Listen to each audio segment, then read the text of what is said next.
At ito na nga guys, unang ulan dito sa Amerika, hindi ko napigilan. Ang akala ng asawa ko, sumunod ako sa kanya, tumakbo papunta ng sasakyan. Pero hindi niya alam, paglingon niya, ayan, nagpapaulan na pala ako. Sobrang namimiss ko talaga yung ulan sa Pilipinas. Kaya ayan, para akong bata na tuwang-tuwa. Wala akong pakialam kung wala na pala akong damit. Wala akong damit talagang damit.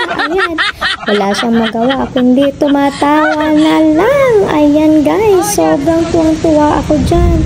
Ang tagal ng ulan, biglang bumuhos ba naman. Ayan, wala talaga akong pakialam. Ang mga tao tinitingnan ako.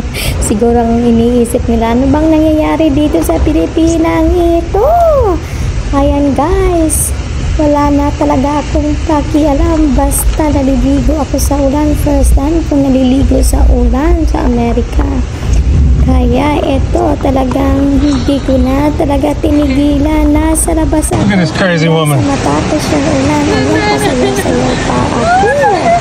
Sabi ng asawa ko, pumasok na ako. Pero wala siyang magawa talaga. Basta sayaw-sayaw ako.